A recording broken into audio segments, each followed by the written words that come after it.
El cáncer de vejiga es el cuarto más común en los hombres, pero es menos común en las mujeres. Sociedad Americana contra el Cáncer. El cáncer de vejiga se origina cuando las células que componen la vejiga urinaria comienzan a crecer en forma descontrolada. Conforme se desarrollan más células cancerosas, estas pueden formar un tumor y con el pasar del tiempo extenderse a otras áreas del cuerpo. Como sucede con la mayoría de los otros cánceres, la causa exacta del cáncer de vejiga es incierta. Sin embargo, el tabaquismo es un factor que puede contribuir hasta casi 5 veces su desarrollo. De hecho, 50% de los casos de cáncer vesical en los hombres y 30% en las mujeres pueden ser causados por el consumo de cigarrillo. En la mayoría de los casos, la presencia de sangre en orina, llamado hematuria, es el primer signo de cáncer de vejiga. A menudo se pueden extirpar tumores de vejiga en etapas iniciales. Sin embargo, una preocupación importante para las personas con cáncer de vejiga en esta etapa inicial es que nuevos cánceres se forman a menudo en otras partes de la vejiga con el paso del tiempo. La extirpación total de la vejiga, conocida como cistectomía radical, es una manera de evitar este problema, aunque esto puede causar efectos secundarios considerables. Si no se extirpa la vejiga por completo, se pueden administrar otros tratamientos para intentar reducir el riesgo de nuevos cánceres. Buenos días, qué gusto estar con ustedes. Este lunes más vamos a platicar ahora de cáncer de vejiga. El cáncer de vejiga probablemente ustedes no conozcan a mucha gente que lo tenga, pero es un cáncer que sigue siendo, como nos van a explicar los especialistas, bastante prevalente. Y tristemente casi todos los cánceres que crecen en un órgano hueco, como hemos platicado del intestino en otro momento, muchas veces no dan síntomas hasta que están más avanzados. Pero sabemos que existen factores de riesgo a los cuales este tipo de cáncer está asociado y hoy vamos a platicar de todo esto para que estemos conscientes de qué problema es este y qué podemos hacer nosotros para tratar de disminuir este problema, detectarlo a tiempo y evitar que pasen tragedias debido al cáncer de vejiga. ¿Cómo estás, Oscar? Bien, contento de iniciar una semana más aquí en Diálogos en Confianza y de tocar, como siempre, temas tan interesantes como es este. Y ojalá podamos contar con su atención a lo largo de estas 2 horas de programa, pero sobre todo con su participación y que nos escriban a las redes sociales para que entonces, tiempo después, nuestros especialistas vayan respondiendo precisamente a todas esas dudas. Recuerden que estamos en Twitter, estamos en Facebook, ahí pueden encontrar el Facebook Live. Esta página donde además de seguir el programa en vivo en línea pueden mandarnos sus preguntas y comentarios. También está abierta la línea telefónica, el número para comunicarse es el 51 66 40 00. Saludo con mucho gusto a nuestras amigas y compañeras Aistiel Caneda y Alía Vadillo. Ellas son las intérpretes en la lengua de señas mexicana y nos acompañan como todos los días. Le damos la bienvenida a las personas que se encuentran aquí en el estudio de Diálogos en Confianza. Y desde luego quienes nos pueden seguir a través de la señal internacional de Canal 11. Y bueno, por supuesto le damos la bienvenida a nuestros especialistas. Tema interesante. ¿Tú conoces gente con cáncer de vejiga? No, la verdad es que no conozco, no tengo dentro de mi familia o amistades a alguien que haya vivido esta situación. Pero como bien dices tú, es más común de lo que suele pensarse, desde luego. Y debido a la posición, la anatomía de la vejiga puede correr hacia otros lugares. Los especialistas nos van a explicar cómo funciona este cáncer, pero yo creo que antes de que entremos al tema y que les presente a nuestros especialistas que nos acompañan el día de hoy, es importante que conozcamos la anatomía de la vejiga urinaria y sepamos junto a qué órganos está y cómo funciona. Vamos a verlo. La vejiga urinaria es el depósito natural de la orina que producen nuestros riñones. Hay que tener en consideración que los riñones producen 1.5 litros de orina por día en 24 horas. Y nuestra vejiga es el depósito en donde va a caer la orina a través de los tubos que son los uréteres y se deposita en este componente que no es otra cosa más que un depósito para la orina. ¿Cómo está constituida la vejiga? La vejiga está constituida primordialmente por un músculo que se denomina detrusor.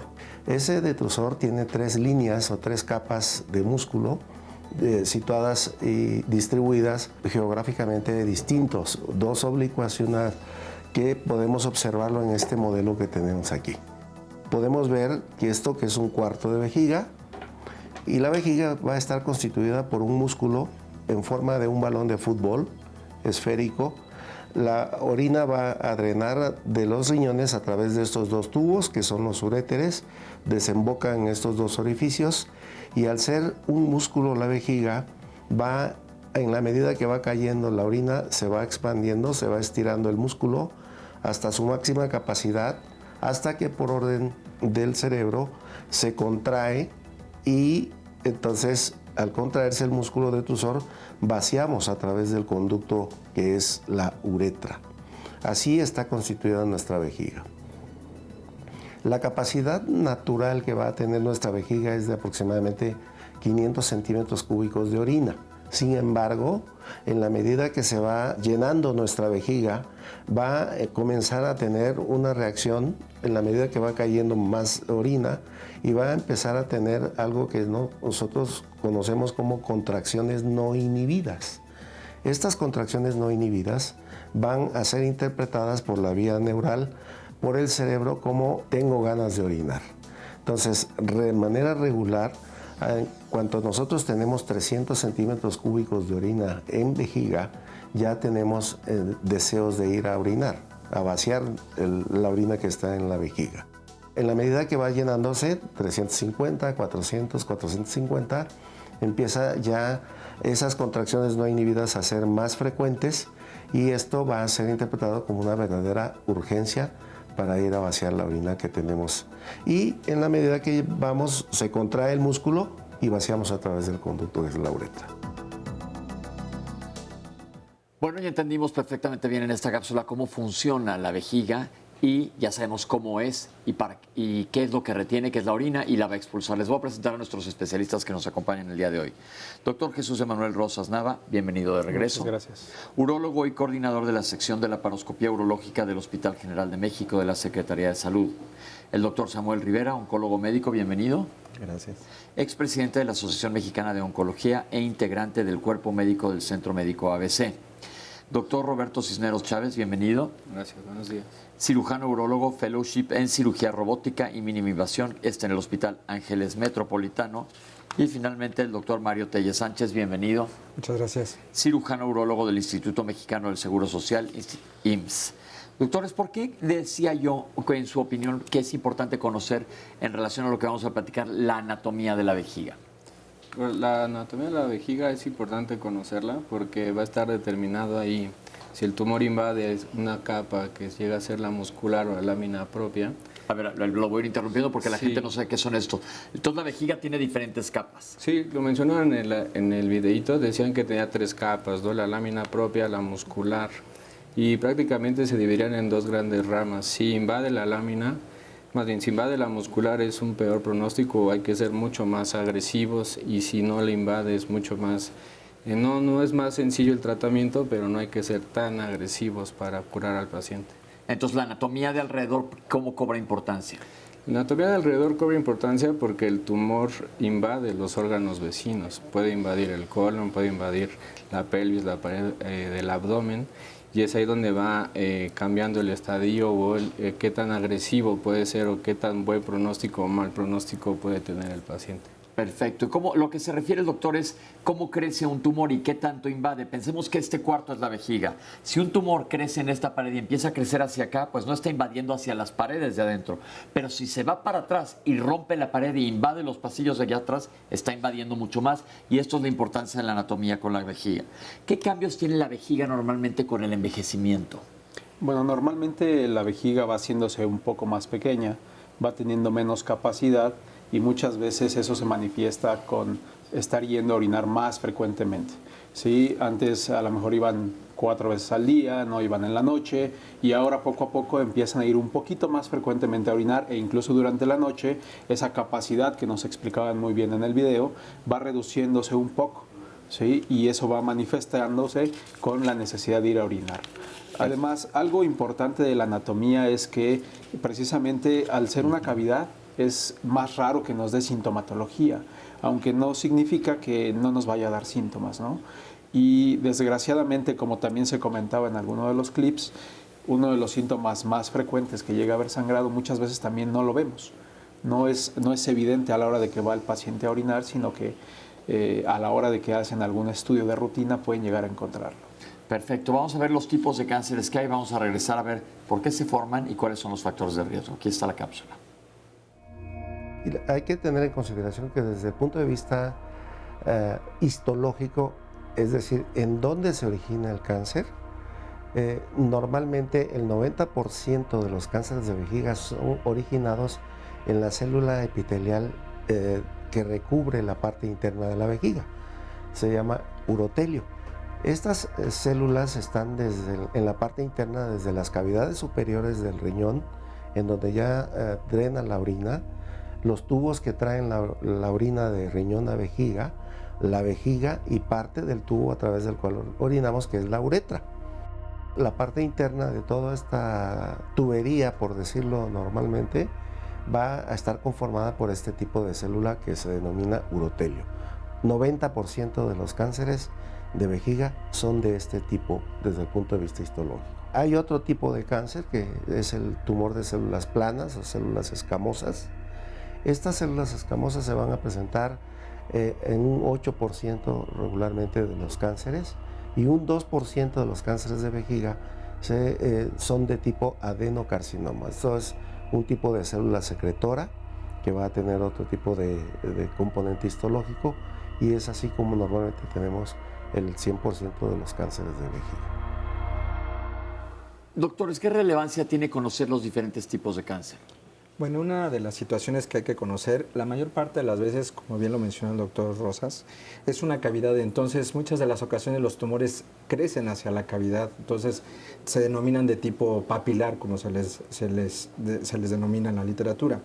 Otra de las circunstancias que también es conocer, hay tumores que pueden ser planos, que se pudieran ver como si fuera un aterciopelado, y hay tumores que se pueden también manifestar como si fueran de color blanco, como si fuera lo que llamamos leucoplaquia. Entonces, cada uno de esos tumores se trata diferente y se da su manejo diferente. Y sobre todo aquí es importante la relevancia del estadiaje donde uno localice o diagnostique el tumor. De acuerdo a eso es como se va a dar el tratamiento indicado.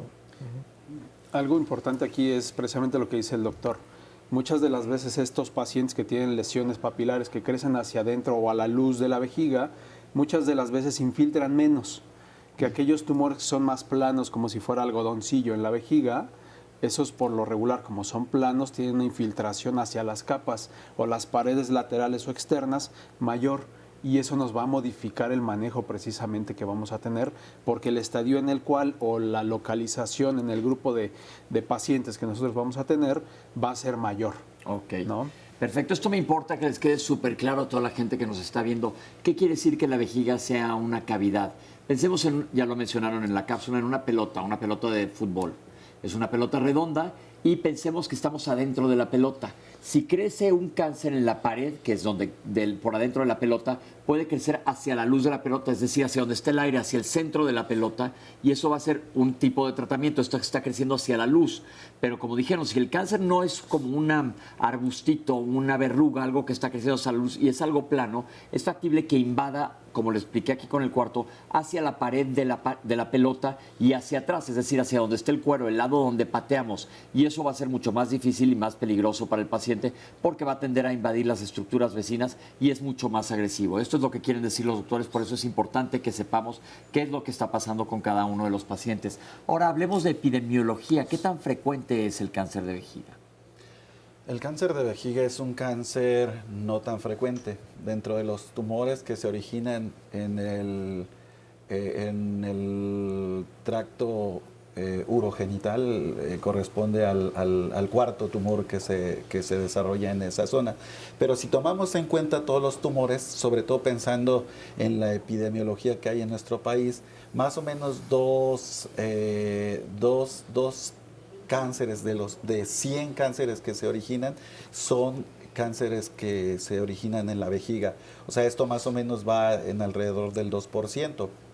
Pero si también tomamos en consideración a la población de mujeres, vemos que en las mujeres todavía una incidencia menor que en el hombre, incluso a veces hasta un cuarto de lo que se pueda esperar y que aparezca en el hombre. En Estados Unidos, si bien lo comentaron en una de las cápsulas, la incidencia pareciera ser mayor. Sin embargo, esto todavía pues no lo podemos asegurar porque las estadísticas en el país todavía no son las mejores. Ahora, sí, doctor. Hay que considerar también que el factor racial también es algo que también interviene. Incluso hasta en zonas geográficas también es algo que también está estadificado, que hay un tipo de tumor que en determinadas zonas geográficas tiende a predisponer más. Entonces, como por ejemplo, hay un tumor que es que se origina a partir de un parásito, que se origina más comúnmente en las zonas occidentales como de Arabia, como de Egipto, ¿sí? Entonces, obviamente, ese parásito predispone a que haya un tipo de tumor, ¿sí? Okay, ya estoy viendo el Twitter brincarle ahorita. ¿Qué parásito es? Se llama esquistosoma amebote. La enfermedad se llama esquistosomiasis, que no es tan frecuente en nuestro lado del mundo. Exactamente, no es tan frecuente en este lado, pero sí es un factor para un determinado tipo de cáncer. Entonces, también eso es un factor. Y como todo, ¿no? Esto es más de tipo de hábitos. Okay, ahorita vamos a regresar a hablar de los hábitos y de los factores de riesgo que existen para este tipo de tumores, porque uno de los objetivos que tenemos aquí en Diálogos en Confianza es que la gente esté enterada lo mejor posible de lo que está pasando para que prendamos focos nosotros y sepamos qué decirle a la gente para que vayan al médico, que busquen ayuda, porque lo que sucede muchas veces, y ustedes van a estar de acuerdo conmigo, en medicina, es que tristemente la gente llega en etapas tardías del diagnóstico. Y mientras más tardío sea el diagnóstico de una enfermedad, sobre todo cuando son enfermedades muy agresivas como el cáncer, pues el pronóstico para el paciente empeora, es bastante más sombrío. Y ahorita vamos a ver cómo se estadifica, cuáles son los factores de riesgo y qué es lo que tenemos que sospechar nosotros como pacientes cuando acercarnos al urólogo. No se vayan, vamos a hacer un corte. Estamos hablando de cáncer de vejiga aquí en Diálogos en Confianza. Existen clásicamente conocidos algunos factores que van a influir en el desarrollo del cáncer de vejiga. El cáncer de vejiga se conoce como el tumor de los peleteros. Aquellos hombres que van a tener como oficio la pintura de las pieles para calzado, para cualquier tipo de artesanía efectuada con pieles, el manejo de las pinturas va a tener una relación importante con el desarrollo del cáncer de vejiga. También otro factor importante que tienen que saber es la presencia del tabaquismo. El tabaquismo no es que todos los fumadores vayan a desarrollar tumor de vejiga, pero sí un porcentaje que va entre el 25 hasta el 60% de pacientes que desarrollan cáncer de vejiga han sido fumadores en alguna etapa de su vida. En la medida en que tienen un índice tabáquico mayor, es en la medida en que pueden tener mayor riesgo de presentar esta enfermedad. También se conoce el hecho de una enfermedad que no es frecuente en nuestro país, sino en las partes de las zonas de Egipto, la esquistosomiasis, que también va a tener una relación con un tipo específico de cáncer de vejiga. Se llama urotelio y es aquí donde se presenta la anomalía de la conversión de la patogénesis de los tumores, en su gran mayoría de vejiga. Por lo tanto, se conoce como un tumor de urotelio. Los distintos tipos de cánceres, en específico el cáncer de vejiga, van a tener una relación específica entre hombre y mujer. En el cáncer de vejiga, se presenta una relación de 3:1 con respecto hombre a mujer. Y las edades en las que se presentan van a variar. Normalmente el cáncer de vejiga lo podemos ver normalmente entre la cuarta, quinta década de la vida, aunque por desafortuna en nuestro país, atribuible al índice tabáquico que tienen tanto hombre como mujer, al grado de que podemos tener pacientes de 20 años que ya están teniendo la presentación de este tipo de tumor, lo cual es una verdadera desafortuna, ¿no? Doctores, vamos a ahondar un poco en este tema de la prevención. Estamos viendo que, el principal factor es el tabaquismo. Ya nos decía el doctor que no toda la gente que fuma va a tener cáncer de vejiga, pero es un factor más. Otro, aquí siempre les digo, el cigarro no te deja nada bueno más que un segundo, que te sientas bien, pero todo lo demás y acumulativo le pega a todos lados. Y mucha gente no pensaba probablemente que le pegara la vía urinaria. ¿Qué me pueden decir en cuanto al tabaquismo? Bueno, hay diferentes factores que en el tabaquismo actúan, principalmente el alquitrán o algunos derivados de ellos. Entonces, se ha observado que los pacientes, por ejemplo, que tienen un mayor índice de tabaquismo durante determinadas tempranas de edad, tienen una probabilidad hasta de un 60% de posiblemente tener cáncer de vejiga. No obstante, aquellos pacientes que, por ejemplo, dejan de fumar porque hacen conciencia y demás, obviamente su incidencia de que puedan tener disminuye hasta un 25%. Entonces, sí, efectivamente, el tabaquismo es el factor más predominante, aparte de los ocupacionales, ¿no? Hablemos un poco más de tabaquismo. Entonces, mientras más temprano en la vida empieces a fumar y mayor cantidad, es mucho peor el pronóstico. Sí, claro. Pero, por ejemplo, yo soy exfumador, dejé de fumar hace como 23 años. Igual yo fumé durante 15 años, tengo el factor de riesgo, sí, claro, de esos años, que la gente dice, bueno, ¿me sirve dejar de fumar? Sí te sirve porque bajas el riesgo, pero todos los que fumamos tenemos mayor riesgo. Sí, menos del 25% vas a tener la probabilidad de que puedas puedas adquirir cáncer de vejiga, aún aunque hayas dejado de fumar ya hace más de... Sí, de hecho, el riesgo sí persiste, ¿no? Sigues teniendo la exposición, probablemente tu familiar sigue fumando, sigues en contacto con los químicos y mientras más tiempo estés en contacto, mayor riesgo de tener el cáncer. Y aquí hay varias preguntas que me surgen. ¿Los fumadores pasivos también tienen riesgo de...? ¿Ok? Es decir, si vives con un fumador y te está fumando encima todo el tiempo, por eso es esta parte que decimos también aquí, que sí hay que ser un poco pesado. Si alguien quiere fumar, salte al balcón, no me fumes en mi casa, no me fumes en mi coche. No tengo por qué yo poner en riesgo mi salud porque tú quieras fumar.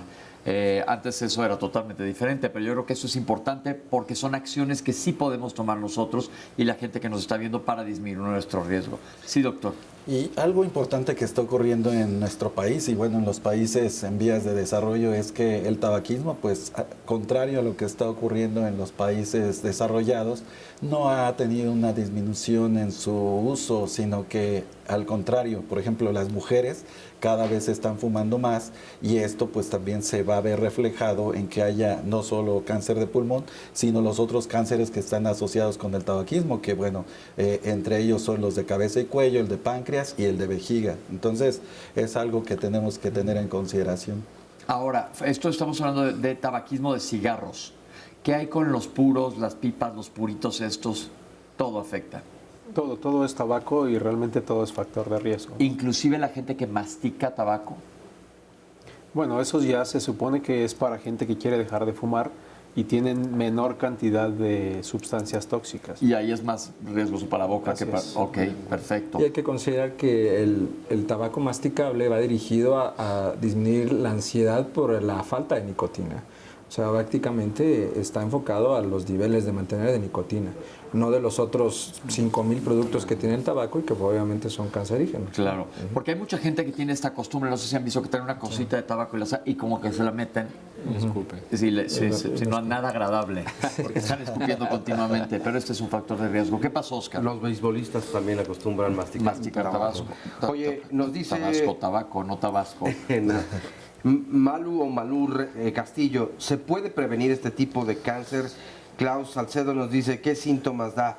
Liz nos dice, ¿qué relación tienen las infecciones de vías urinarias con el cáncer de vejiga? Mi hijo de 9 años bebe mucha agua y se aguanta mucho para ir al baño, aunque no ha desarrollado infecciones, la verdad es que sí me preocupa.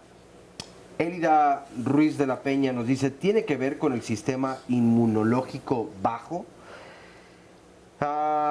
Mario Telles nos dice, ¿cuál es de los dos cánceres, que por cierto le manda a un familiar suyo que está aquí en el estudio, cuál de los dos cánceres es más común, si el de algodón o el que va afuera? Juan Hurch nos dice tabaquismo y obesidad. Apiterapia nos dice, hay gente que hoy está pegada todo el tiempo o una buena parte del tiempo a la televisión, pero ojalá aprovecharan para ver este tipo de programas y recabar todo este tipo de información. Les mando saludos cordiales. Muchas gracias igualmente.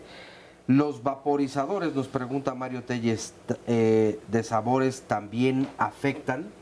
Por otro lado, también nos dice Víctor, uno de los principales factores de riesgo, nos lo hace como pregunta, ¿es fumar? Mi pregunta es, en el área laboral, ¿trabajar con colores industriales podría ser un factor de riesgo? Mi hermano trabajó más de 10 años elaborando alimentos procesados con colores industriales y le diagnosticaron cáncer de vejiga en sus primeras etapas. Se trató con inmunoterapia y al parecer, pues esto le ayudó y se curó.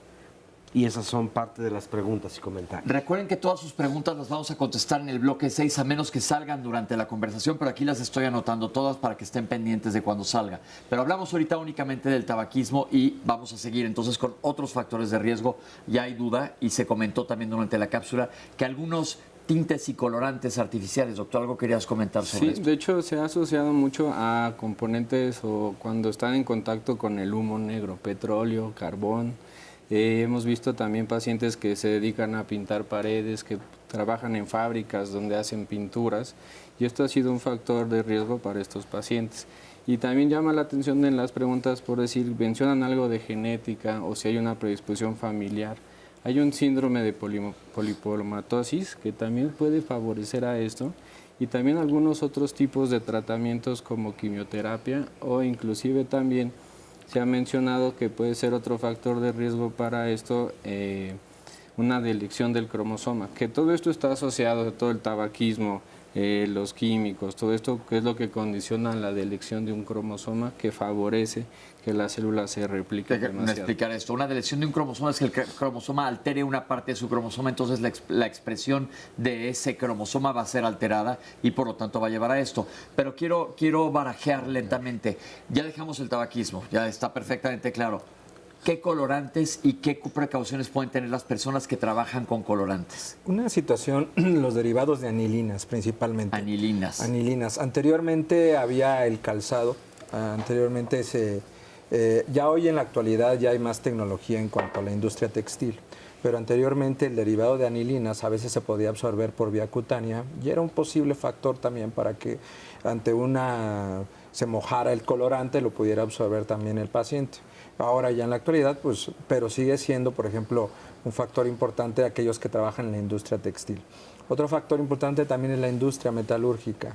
La industria metalúrgica a veces hay algunos derivados que se aspiran durante obviamente la fundición de algunos hierros que pueden, entre ellos, pueden inhalarse y obviamente también predisponer.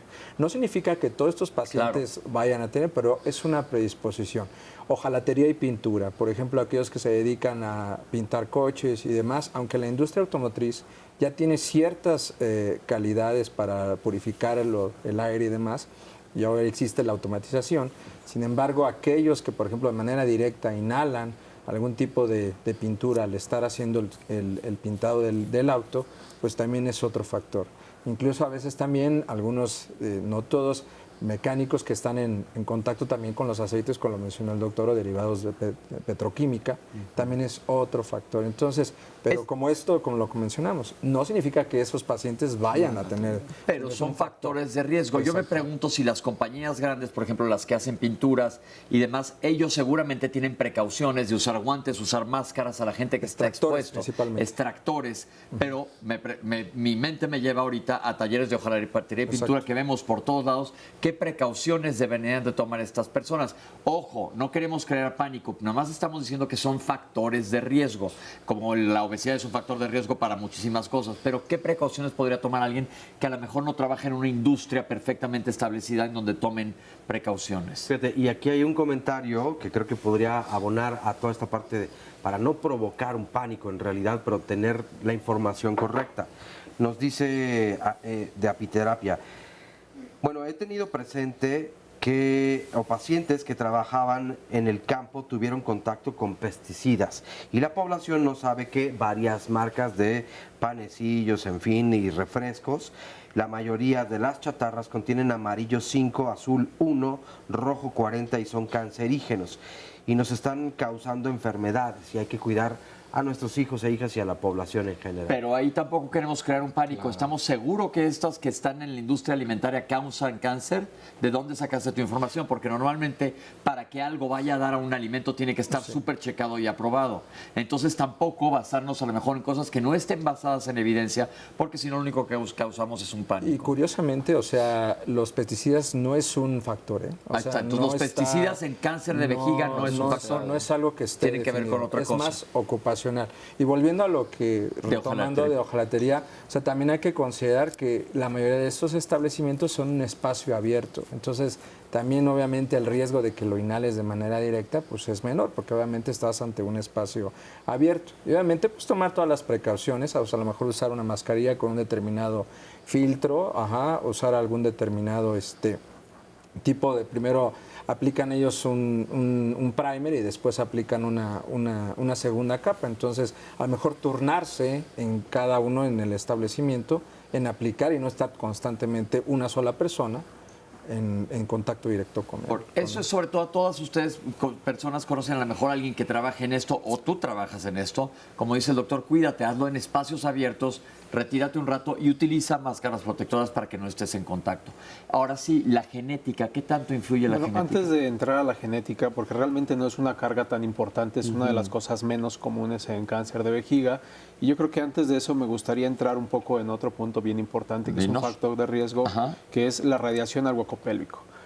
Todas esas pacientes con cáncer cervicuterino, que de hecho es de las causas más comunes de cáncer en México y en muchas partes del mundo, es un factor de riesgo bien importante. La radiación hacia el hueco pélvico nos puede incrementar 2-3 veces más el riesgo de desarrollar un cáncer de vejiga. Porque la gente que se radia la próstata también. Cualquier tipo de radioterapia. Sin embargo, también debemos de considerar, para no hacer esto alarma, ¿sí? Que también poco a poco cada vez la radioterapia va siendo más dirigida al sitio que queremos tratar. Entonces es bien importante considerarlo, que esos pacientes que han sido radiados a nivel del hueco de la pelvis, en cualquiera de los órganos que estén ahí y que les hayan dado una radiación, se tienen que estar vigilando. Esto es bien importante y como dice el doctor, no queremos crear pánicos. Si tú tuviste algún cáncer que ameritaste una radiación dentro de la pelvis, estás en mayor riesgo de desarrollar otro cáncer de vejiga. Y vas a decir, híjole, pues si me están quitando uno para que me dé otro, no estamos diciendo eso. Nada más estamos diciendo que aumenta el riesgo. Y si te dieron radiación fue para salvarte la vida. Entonces hay que poner las cosas en una balanza en ese momento y lo que vas a tener que hacer es estar en seguimiento con tu oncólogo. Seguramente los oncólogos están pendientes de todo esto para detectar cualquier cosa a tiempo. Sí, doctor. Sí, claro. Y otros factores que se han asociado también y justo en el manejo del cáncer es la quimioterapia. Sí, sobre todo algunos medicamentos que se utilizan bastante frecuente, como la ciclofosfamida. Ese tiene cierta relación con la aparición de cáncer de vejiga. Y bueno, también yendo a otros factores, algo que hay que tomar muy en consideración es que la inflamación crónica de la vejiga es lo que va marcando la pauta, así como lo marca en otros cánceres. Y así, en este sentido, también por ahí había una pregunta de inmunología que más adelante seguramente tocaremos. Pero esto nos habla de que el proceso inflamatorio marca mucho de la evolución del cáncer de vejiga. Entonces, también preguntaban de si había esta situación de que alguien se aguantaba mucho de ir a orinar. Pues bueno, como tal eso probablemente no tenga un problema, pero por ejemplo, infecciones de repetición, infecciones que son constantes, de difícil manejo, también pudieran tener cierto papel aunado a otros factores, ¿no? Okay. Y algo relacionado precisamente a esto que comenta el doctor, el factor irritativo crónico en la pared más interna de esta vejiga es el importante. De ahí es de donde viene la infección por el parásito que comentamos hace rato, de ahí es de donde viene que las infecciones recurrentes o incluso la presencia de un cálculo en la vejiga que nos va a dar irritación crónica, nos van a dar un factor de riesgo para cáncer de vejiga. Entonces, la inflamación crónica de la pared de la vesícula que puede estar causada por un cálculo, por diferentes infecciones, ya sean parasitarias o bacterianas, y otra acabas de decir. Y aquellos pacientes que tienen extrofia vesical, que es una malformación de nacimiento, también es factor de riesgo para ese tipo de cáncer. Y también sonda crónica, ¿no? La gente que utiliza sondas vesicales, que se tienen que utilizar por diferentes procedimientos urológicos, sobre todo hombres. Hombres, sí. La sonda va a estar irritando continuamente la pared de la vejiga. Ojo, son factores de riesgo, no son determinantes de cáncer, son factores de riesgo. Entonces, si has estado en cualquiera de estas situaciones, tienes que tener el foco prendido de saber, híjole, se me está irritando la vejiga, a lo mejor vale la pena que me dé la vuelta a ver a un urólogo. Vamos a un corte y regresamos con ustedes aquí en Diálogos en Confianza. Hay que tener en consideración que hay un síntoma cardinal que nos pone en alerta cuando tenemos enfrente de nosotros a un paciente que nos refiere que está con un cuadro de presencia de sangre en orina. Esta presencia de sangre en orina va a tener una característica. No tiene ningún síntoma anexo a la evacuación de sangre. Esta característica del sangrado va a tener algunas características como el que se presenta al final de la micción, normalmente, o se acentúa al final de la micción. Puede haber la expulsión de coágulos y los coágulos no van a tener forma. Nosotros podemos diferenciar como especialistas cuando un paciente va a tener un tumor a nivel vesical a cuando se presenta en cavidades superiores. ¿Por qué? Por la presencia de coágulos. Los coágulos, cuando provienen de la vía urinaria superior, van a ser de tipo fideos, tipo espagueti, muy alargados, delgaditos. Y cuando son de origen vesical, de forma general se van a presentar sin alguna forma específica. Decimos coágulos amorfos, que los ven como una lenteja, como algún arrocito que están arrojando de esa forma, o si el sangrado es muy intenso pueden ser verdaderos coágulos más grandes que el paciente vea, y obviamente que esto causa mucho espanto en ellos, ¿no? Y esa es la forma en que acuden. Por desafortuna, el hecho de que presenten sangrado sin ningún otro tipo de síntomas, aun cuando parezca lógico o ilógico, el paciente lo soslaya y no acude al médico. Es de manera distinta cuando el paciente va a tener sangrado con muchas molestias. Siempre que nosotros tenemos pacientes con sangrados y que tienen muchos datos irritativos, con manera de estar yendo más frecuentemente a orinar, con molestias al vaciar la orina, eso casi no lo relacionamos nosotros con un cuadro de un cáncer, sino con un problema de tipo bacteriano. El síntoma cardinal a través del cual gira el cáncer de vejiga es una presencia de sangre sin sintomatología. Así que se pongan alertas nuestros televidentes el hecho de que si estamos ante la presencia de un sangrado sin síntomas, hay que acudir inmediatamente al médico. Siempre en Diálogos en Confianza nos gusta platicarles de los síntomas para que digas, bueno, puedo estar pendiente, pero aquí estamos viendo que hay un síntoma cardinal que se llama hematuria. ¿Esto qué quiere decir? Que orines con sangre. Ya nos dijeron de los diferentes tipos de coágulos. Pero, doctores, ¿cuánto tiempo o a veces no hay ningún síntoma? Estamos viendo que puede ser un cáncer asintomático. ¿Qué hacer con esto? En realidad, lo que se puede hacer es, si te haces estudios de escrutinio, que las oficinas les dicen cada año, y te va a hacer un chequeo, y se llega a ver que hay sangrado, aunque no sea macroscópico, creo que... Macroscópico quiere decir que tú lo veas. Puede haber un sangrado microscópico, es decir, tú no ves el sangrado, pero sí está ahí. Sí, entonces ahí ya debe ser un foco rojo, ¿no? Que también se tiene que hacer un protocolo de estudio, ver por qué está orinando sangre, que hay muchas explicaciones, pero sobre todo también decirles que una vez que hay sangrado, desgraciadamente creemos siempre que es un proceso infeccioso, entonces reciben múltiples tratamientos. Oye, yo oriné con sangre una vez, volví a orinar con sangre. Creo que ya es importante hacer un chequeo mucho más agresivo, mucho más especializado. Vamos con calma, ahora sí. Sí, dentro de este cuadro del sangrado al orinar es bien importante estipular que el 80 a 90% de las personas que tienen un tumor en la vejiga van a tener sangrado, ya sea que lo vean o ya sea que se encuentren en un estudio de laboratorio. Pero además puede haber otros síntomas.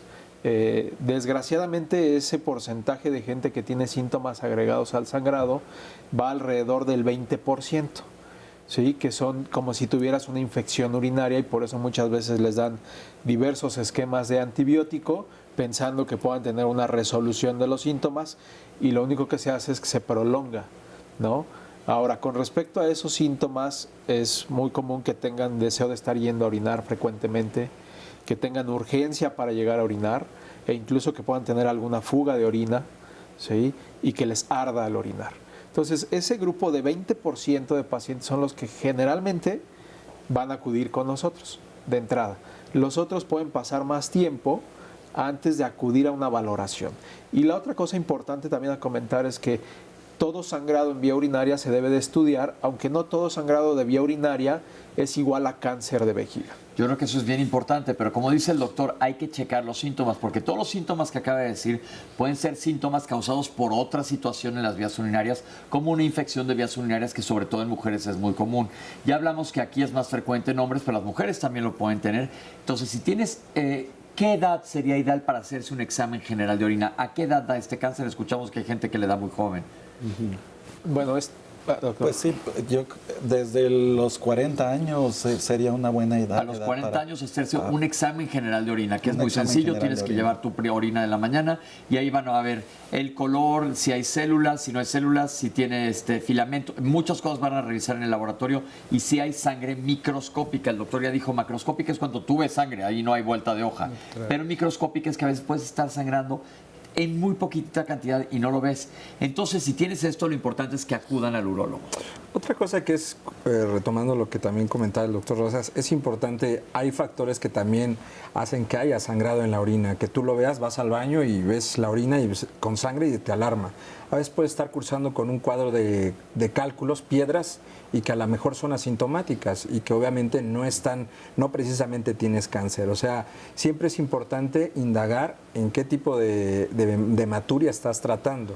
Y obviamente ya te vas auxiliando de diagnósticos, de otros de gabinete. Pero siempre es importante no pensar, estoy sangrando, seguramente tengo un cáncer. Sí. Ok. Con respecto a lo que se comentaba ahorita, no olvidemos que este tipo de tumor es más común en gente mayor. Sí, el pico de incidencia es arriba de los 60, 65 años, pero evidentemente como de manera de rutina, de estudios para ver cómo estamos desde esas edades es muy bueno hacerlo, porque también nos puede detectar otro tipo de alteraciones, ¿no? Como por ejemplo las piedras van a ser mucho más frecuente en gente joven. Sí, entonces tenemos un sangrado y es gente joven, lo más común es que sea o una infección en mujeres o una piedrita en un hombre, ¿sí? Por frecuencia. Pero si ya es en edades más avanzadas, tenemos que descartar la presencia de una posible lesión o tumor en alguna parte en vía urinaria. Otra cosa que también, por ejemplo, en los jóvenes, en adultos jóvenes entre los 20 y los 40 años, existe algo que se llama prostatitis.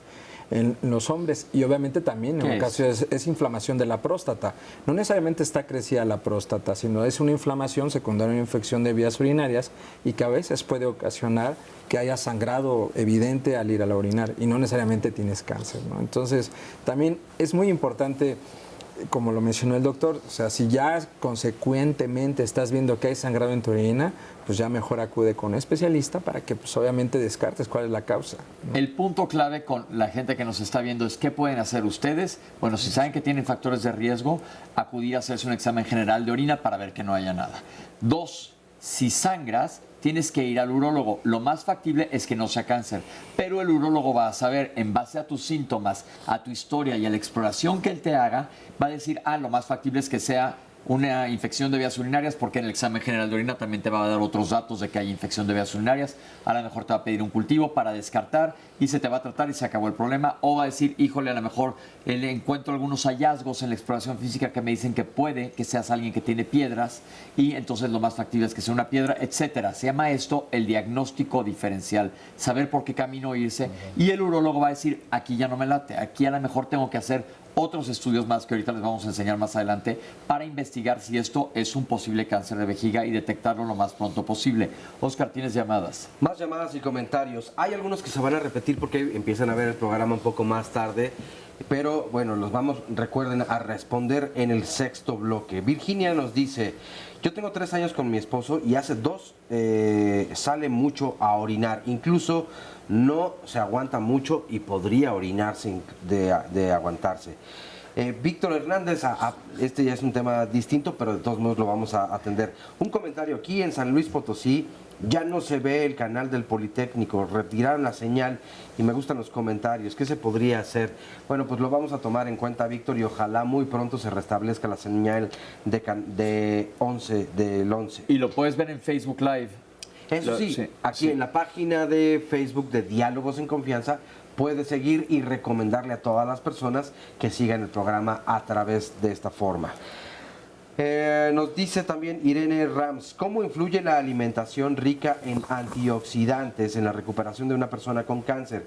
Tengo entendido que el cáncer es una célula enferma y por consecuencia oxidada.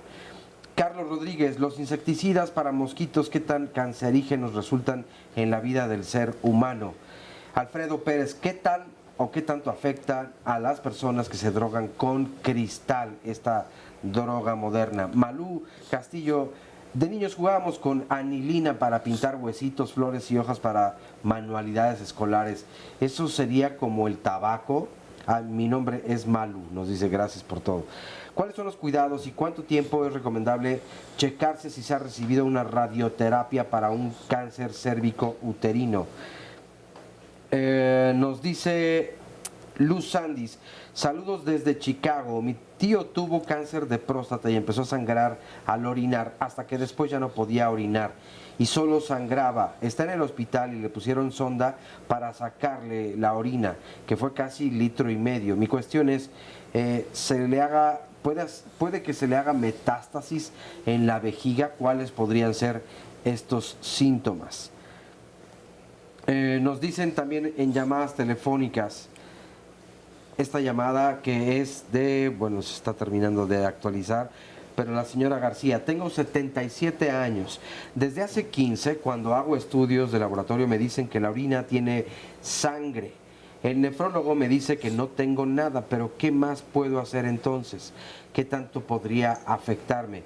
Elena Cabañas Villanueva, tengo un problema con la vejiga, me parece que es hiperactiva o algo así. Soy estilista y tengo trabajando como 40 años en teñir el cabello, aplicar uñas de gel y pegar extensiones de pestañas. Los materiales que se usan para estos procesos suelen irritarme los ojos y tener síntomas como de resfriado. ¿Qué tanto pueden dañar a la vejiga, tanto a las estilistas como a las clientas?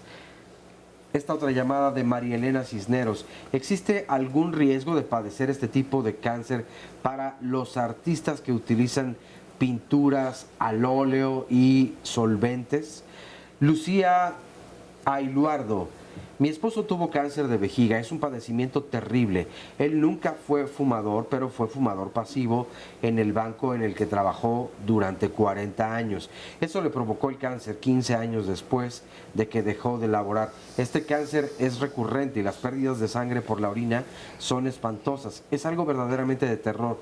No es fácil que los hombres vayan al médico y ojalá que este testimonio sirva para que comprendan el riesgo en el que están si no cuidan su salud. Después de que les quitan la vejiga, tienen otros cambios muy complejos, como el uso de bolsas recolectoras de orina. El paciente debe ser muy fuerte en todos los sentidos, y los médicos tienen que hacer equipo con la familia para que pueda sanar, desde luego. Esta otra llamada es de José Luis Zúñiga. Me gustaría que el doctor que mencionó que la genética no tiene importancia en las enfermedades cancerosas pudiera considerar en cuanto a las enfermedades como cáncer de mama, de colon, etcétera, en el hospital de Chiapas, en la ciudad. La salud se están haciendo estudios importantes de las tendencias familiares con este tipo de problemas precisamente. Ojalá se tome en cuenta. Déjame nada más aclarar eso. El doctor no dijo que la herencia no tiene nada que ver con el cáncer. Hay muchísimos cánceres que tienen mucho que ver con herencia. Lo que dijo el doctor fue que en cáncer de vejiga la herencia no cobra la importancia como tiene en otros cánceres, como por ejemplo el cáncer de mama, cáncer de colon, etcétera. Eso fue lo que dijo el doctor. Entonces, ojo con eso, porque sí tiene que ver la herencia, sobre todo en otro tipo de tumores más que en estos. Recuerden que sus preguntas las vamos a contestar en el bloque 6 si no salen ahora. Entonces ya hablamos de factores de riesgo, ya hablamos de cuadro clínico. ¿Hay alguna manifestación extra que podamos pensar o que el paciente tenga que ir? Alguien habló y dijo que tenía años que tiene orina microscópica, pero que le dijeron que no hay nada. Probablemente ya le descartaron que hay alguna otra cosa, es algo irritativo. Sí, algo así similar a lo que comentábamos de la herencia, que no es tan común ni tan frecuente. Dentro de la sintomatología en el cáncer de vejiga, y en alguno de los bloques se platicaba acerca de un tipo muy específico que se llama adenocarcinoma de vejiga, que ocupa alrededor del 2% de todos los casos. Es decir, 2 de cada 100 pacientes van a tener ese tipo, que no es nada común. Y la característica en esas personas es que van a tener orina con moco, que es muy, muy frecuente la presencia de moco en esos casos. Y dentro de ese tipo de tumoraciones también, que es muy rara, la mitad de ellos pueden ser secundarias a que hay una presencia de una continuidad entre el ombligo y la vejiga, y la otra mitad de que un tumor de tipo mucoso como este o mucoide da metástasis hacia la vejiga. Entonces son cosas muy raras, pero se pueden presentar. Entonces, sí, doctor. Otra de las circunstancias también es importante, es que y es muy común que llegue a la práctica médica que, doctor, toda mi vida he tenido hematuria microscópica, toda mi vida, y todos los exámenes general de orina. Hematuria microscópica es esto que estamos hablando, cuando tú no ves la sangre, pero en el examen sale que hay general de sangre. orina, sí, y está constante. Muchas de esas personas a veces tienen infecciones de vías urinarias de manera crónica, principalmente aquellas personas ya mayores que tienen un trastorno de vaciamiento de su vejiga. Entonces, y de igual manera, no significa que una persona que haya tenido hematuria, o sea, que no se puede ver, sino nada más salen los exámenes, no significa que también es un cáncer que no se está diagnosticando. Hay otros tipos de diagnóstico para ese tipo de cosas, pero no de manera inmediata pensar, ay, no, pues a lo mejor es un cáncer que no me están diagnosticando. Y sobre todo si tiene 15 años. Exactamente. Y otra de las cosas, hay microhematuria, o sea, idiopática, o sea, que no se sabe, pero por alguna razón siempre salen 6 eritrocitos, o sea, pedacitos de sangre en la orina, y ya constantemente dicen, no, pues es que tengo yo sangrado, ¿no tendré un cáncer? No necesariamente. También eso es importante aclararlo, ¿no? Ok, perfecto. Sí, algo importante de remarcar, bueno, yo soy oncólogo, pero el especialista que tiene que ver esto es el urólogo como tal, es el que tiene las herramientas para buscar las diferentes causas de un sangrado de este tipo. Yo creo que esto es muy importante. ¿Por qué? Porque sucede que nuestro médico de primer contacto nunca es un urólogo. Pero si tú estás teniendo sintomatología recurrente o hay sangrado, te lo trataron como infección de vías urinarias y vuelve a aparecer focos rojos. Tengo que acercarme a un especialista a ver qué está pasando. Sobre todo si tengo estos factores de riesgo o esta sintomatología. Yo digo que toda la gente que tenga sintomatología urinaria recurrente, es decir, que les esté pasando a cada rato síntomas urinarios, tienen que ver al especialista. Y ya va a estar en manos del especialista saber a dónde dirigirlos, y después del corte vamos a regresar a ver qué estudios se llevan a cabo para determinar si existe o no cáncer de vejiga. No se vayan, ya regresamos con ustedes.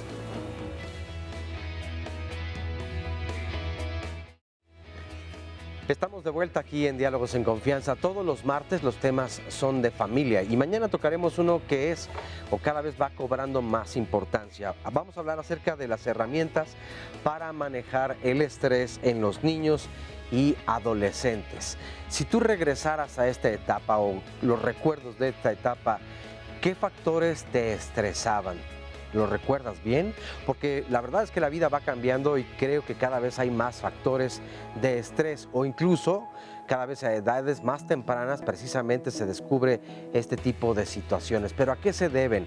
¿Serán las redes sociales? ¿Será todos los avances tecnológicos y científicos que están al alcance de muchas niñas, niños y adolescentes? ¿O quizá la popularidad, que sigue siendo un factor muy importante? ¿O tal vez alguna habilidad para el conocimiento o algún trastorno que impide precisamente el correcto desarrollo? En fin, creo que puede haber muchas razones. Lo importante es que mamá y papá o las personas que rodeen a estas niñas, niños o adolescentes estén muy al pendientes de cuáles pueden ser estos factores y de qué forma se puede brindar ayuda a esta población. Por eso te recomendamos que no te pierdas mañana este programa en punto de las 9:30 aquí en la señal del 11. Vamos a ver a continuación el resumen de la primera parte y enseguida una cápsula.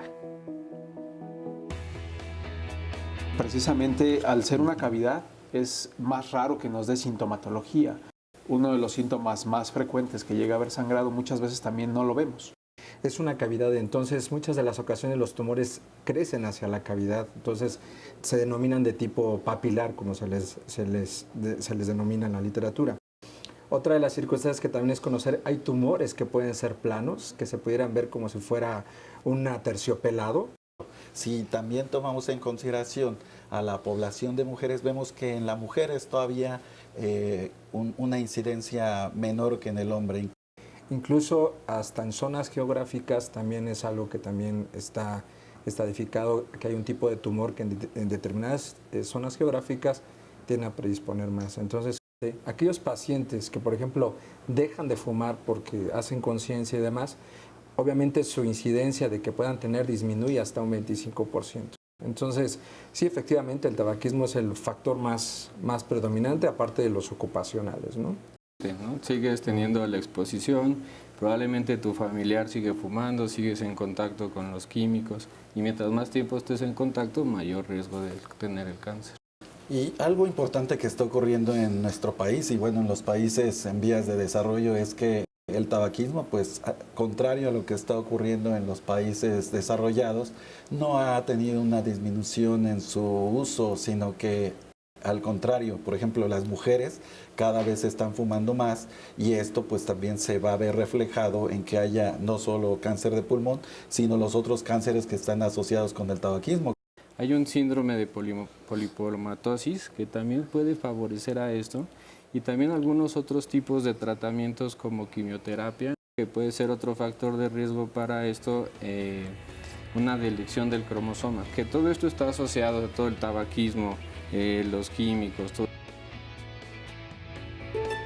Si yo tengo un paciente que está ante mí, que me refiere a la presencia del síntoma cardinal, que es la presencia de sangrado sin sintomatología anexa, inmediatamente tengo que actuar. ¿De qué manera podemos actuar y proporcionar un diagnóstico muy temprano haciendo un estudio tan simple como es un ultrasonido de vejiga? Es un estudio primario que nos puede dar información básica, que además es inocuo para el paciente, que no le va a provocar ninguna molestia.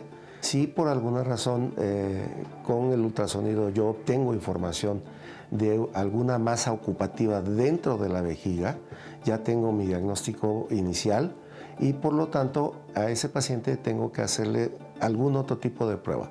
¿Cuál otro tipo de prueba? Mandarle a hacer inmediatamente una citología urinaria. La citología urinaria es una prueba muy fácil de efectuar.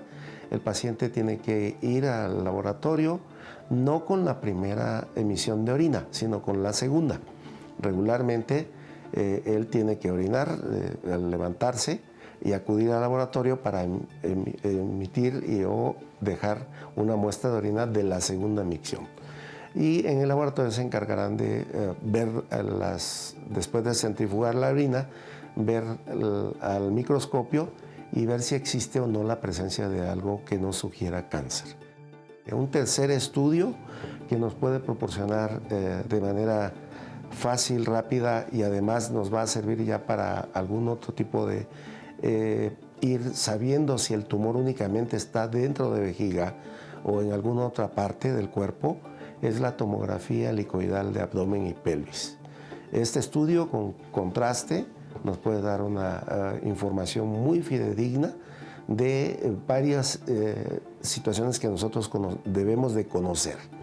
Uno es el número de tumores que pueda existir dentro del cáncer, ¿sí? Dos, el tamaño. Y tres, nos puede dar idea de si ese tumor, el sitio donde se encuentran, ¿no? Número, tamaño y sitio donde se encuentra. Si nosotros tenemos información básica de esto, un estudio que es complementario diagnóstico, pero aún ya es terapéutico, ya teniendo la información de imágenes de tumores de vejiga, tendremos que hacer la toma de una biopsia para saber si realmente lo que estamos viendo en las imágenes es de tipo maligno o es de algún otro tipo. Cuando nosotros tenemos la confirmación diagnóstica con estos estudios básicos que acabo de comentar, entonces pasamos a lo que es el quitar el tumor. Ya es parte del tratamiento, pero tendremos que saber que el quitar el tumor o los tumores es todavía lo que nos puede proporcionar, uno, la certeza diagnóstica histológica, pero además nos va a dar información básica para saber si nosotros qué tipo de tratamiento anexo debemos de darle. Doctores, ya vimos entonces aquí en la cápsula cómo se diagnostica. Normalmente este es el abordaje que se les da a todos los pacientes. Se me ocurre una pregunta antes que nada. Dicen que hay que llevar la segunda orina para hacer una citología vesical. ¿Qué es una citología? Van a buscar las células que están en la orina. ¿Por qué la segunda orina? Porque la primera orina siempre tiende a tener lo que se llama citolisis. ¿Qué significa esto? Que a veces las células se pueden romper. Y obviamente dar un falso negativo de que esto es humano dependiente, o sea, del observador que vaya a ver esa muestra, esa citología. Entonces, muchas de las veces se puede confundir. Por eso es que en el clip el doctor recomienda que sea la segunda o inclusive hasta las posteriores, ¿sí? Entonces, por eso es que la citología urinaria ¿en qué va a consistir? Pues en que en la orina van a buscar si hay células cancerígenas para fines prácticos, pero también no significa que todos los tumores de vejiga, hay ciertos tumores de vejiga que se van a poder diagnosticar con la orina y hay otros que no. Entonces, es decir, si te sale negativa la orina, vas al siguiente paso. Sí, de hecho se llama citología urinaria en serie de 3. ¿Qué significa eso? O sea, te van a tomar una hoy, otra mañana y otra pasado, ¿sí? Para que obviamente si en las 3 se coordinan el observador, valga la redundancia, observa lo mismo, entonces quiere decir que sí puede ser un determinado tumor. Aquí hago mucho énfasis, un determinado tumor, porque no todos los tumores, hay tumores que se llaman de alto grado y de bajo grado, o sea, los que son más malignos o menos malignos. Entonces, sirve este estudio para una determinada estirpe de tumor, no para todos. No es específico que con esto ya voy a tener, como lo mencionó el doctor. Hay otros agregantes o otros auxiliares, como el ultrasonido, que nos dan. Y casi siempre, obviamente, siempre nos damos a los estudios de mínima invasión o los que son de mayor accesibilidad al paciente. Y en este caso, ¿qué es lo que tiene mayor acceso? Pues eso es un ultrasonido. Y muchas veces los pacientes llegan con el ultrasonido. Entonces, antes de llegar a la citología urinaria, pues antes pasas por otra serie de estudios que te confirman el diagnóstico, sobre todo la clínica principalmente. Ok, ojo, la citología urinaria no es lo mismo que un examen general de orina. No. Me gustaría que explicaran cuál es la diferencia. La citología urinaria, el patólogo, primera no lo valora un laboratorista, sino la mayor parte de las veces lo hace un patólogo. De hecho, la orina se lleva a un servicio de patología. Él obviamente hace una preparación de la orina y obviamente al microscopio, en diferentes aumentos, observa si hay determinadas características de las células. Algo que es muy característico, que tiene que ver bajo ciertos colorantes, es ver si hay mayor cantidad de nucleolos, que son pequeños núcleos que tienen las células. Esto nos habla de que hay mayor actividad tumoral. Y algunas características que los patólogos observan en las células que dicen, bueno, este es característico de tal estirpe tumoral o este es característico de esto. Entonces, sí es importante eso. No es un examen general de orina rutinario. Es algo que hace el patólogo. Lo hace el patólogo y, ojo, lo hace como lo dice, en serie de 3. O sea, no es hoy, con una hago el diagnóstico y ya, no. Hoy una, mañana otra, incluso aleatorizadamente puede la tercera, como que es la de la discordia, para saber si efectivamente es o no. Perfecto, ¿algo querías comentar? Sí, bueno, quería comentar un poco acerca de la parte del sangrado. Va a haber pacientes, regresando un poquito en el bloque, que nos pueden llegar al consultorio con datos de que aparentemente están sangrando, pero una de dos, o pueden ser mujeres que estén en su periodo menstrual y que puede ser ahí un sesgo y tenemos que considerarlo, y la otra es que puede ser que hayan comido algo que se deseche por vía urinaria y la orina se tiñe de color rosado. Como betabel. Como betabel, como obleas, y es algo común que te llega al consultorio y el paciente llega muy angustiado. Entonces, es algo importante a considerar. Y complementando lo que dice el doctor Telles es, a pesar de que se hagan en serie de 3 y todo, la citología no es nada específica. Es decir, es un estudio que podemos utilizar, pero que incluso en los que son de alto riesgo, que son células más irregulares y que son menos parecidas a la célula normal, solamente entre el 60 y el 70% podemos tener positividad. Y en aquellos que son las células, entre comillas, más parecidas a la célula normal, hasta el 20% podemos tener positividad. Entonces, no es un estudio tan específico y sensible para detectar la presencia de este tipo de tumoración. Pasamos a imagen, ultrasonido o tomografía. De entrada, el ultrasonido es, como lo dijo el doctor Manzanilla en el clip, es un estudio práctico, es un estudio que tenemos en el consultorio a la mano. Que no es invasivo. Que no es invasivo, que solamente es hacer un rastreo y observar la vejiga.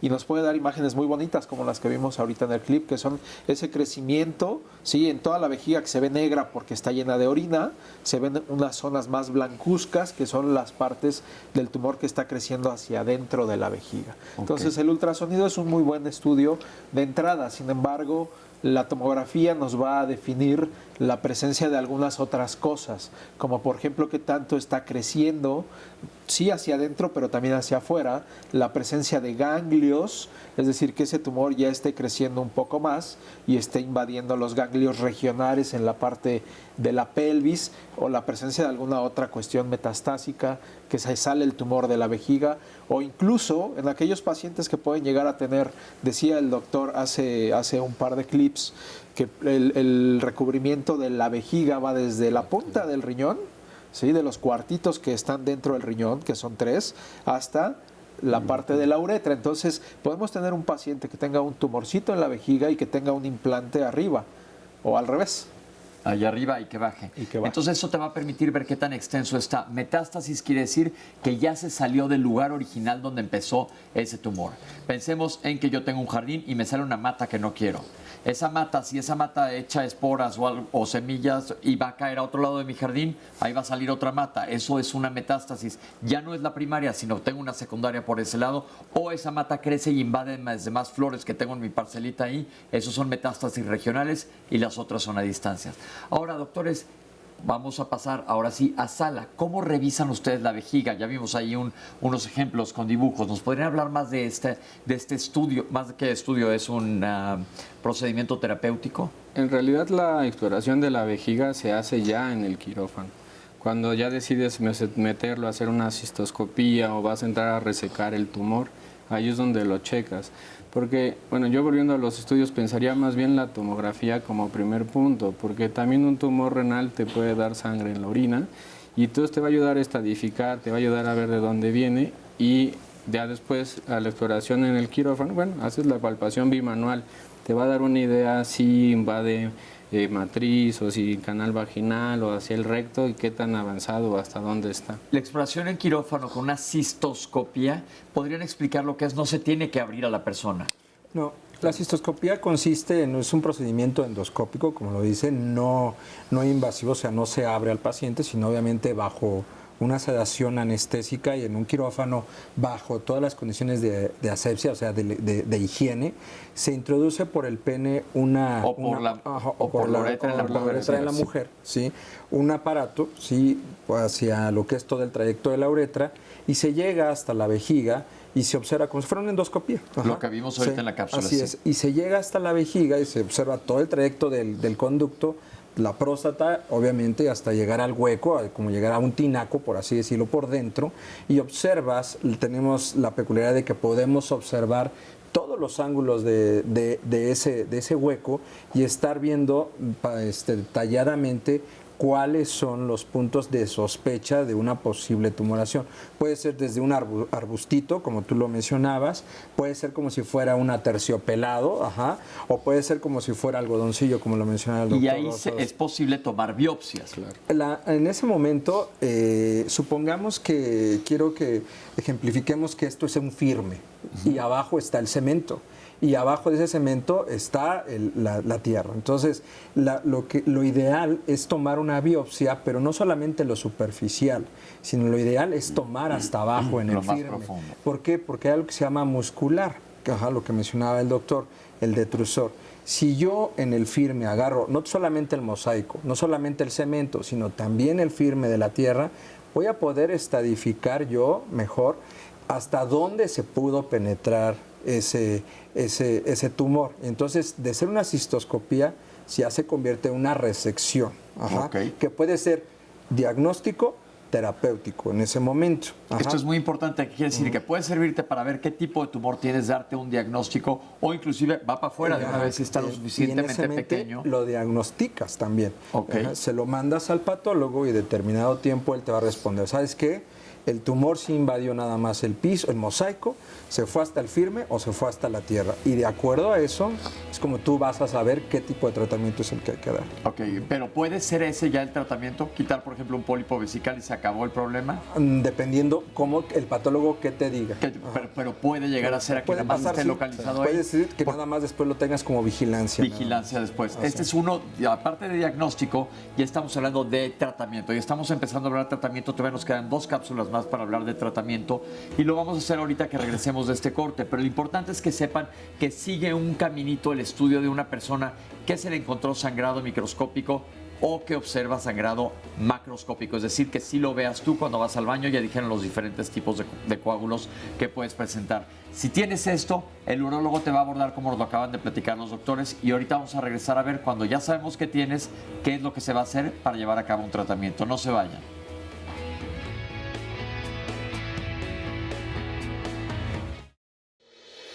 El objetivo del tratamiento de cualquier tumor, cualquier órgano, por supuesto, si estamos en la oportunidad de quitarlo, ese es el primer tratamiento, quitar el tumor. Y una vez que nosotros con quitar el tumor obtenemos la información histológica complementaria que necesitamos, lo clasificamos en un tumor superficial o invasor. Y ahí comenzamos a ofrecerle al paciente el tratamiento consecuente. Si el tumor es única y exclusivamente superficial, hay que tener en consideración que la inmunoterapia con la aplicación de la vacuna del bacilo Calmette-Guerin, que es el BCG, esta aplicación dentro de la cavidad vesical por 2 horas, con que el paciente esté rotando cada 15 minutos durante 2 horas con la vacuna interna, que hay que tener en consideración que son bacilos vivos con atenuación de su invasión, de su agresividad invasiva, ¿no? Entonces, prácticamente se aplica la inmunoterapia con BCG una vez por semana, por 6 semanas, que es la fase intensiva de tratamiento.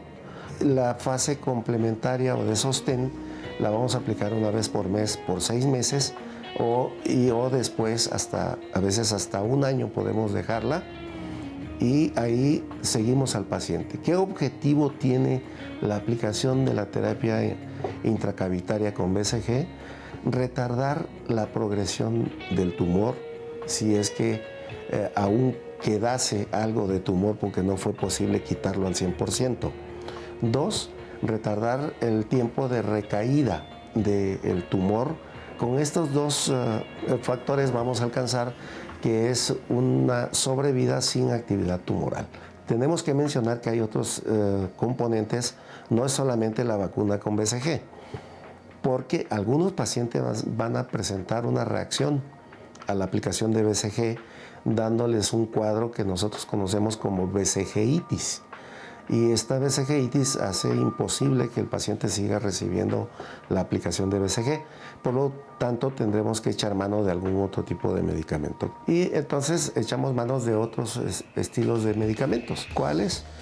Aplicamos mitomicina C, aplicamos tiotepa, aplicamos doxorubicina, aplicamos gemcitabina, que son los principales medicamentos que se aplican con esquemas muy similares, un esquema de inducción de 1 vez por semana por 6 semanas y el esquema de sostén de 1 vez por mes por 6 meses o hasta 1 año.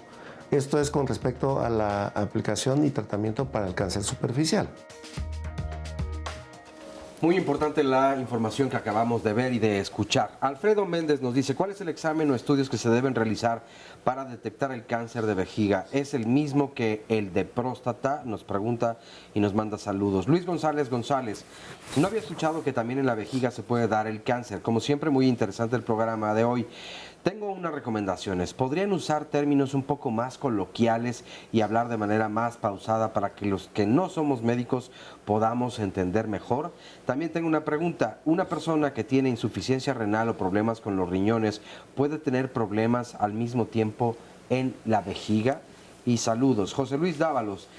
En España se comprobó que el cloro y los trialometanos se ocupan de la que se ocupan en la potabilización del agua provocan cáncer de vejiga. ¿Qué pueden decir los especialistas de esto? Rubén Díaz: tuve cáncer de vejiga, me operaron y actualmente estoy con medicamento.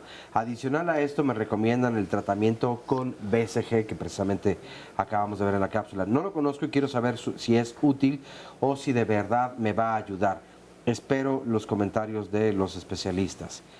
Esta otra llamada de María Teresa Higuera: ¿qué estudios se tienen que hacer una persona que presenta infección en vías urinarias? Ella orina sangre, por lo que ya le mandaron medicamentos por parte del seguro, pero su sangrado persiste. ¿Qué hacer en esos casos y a dónde acudir si se tiene que hacer incluso de urgencia?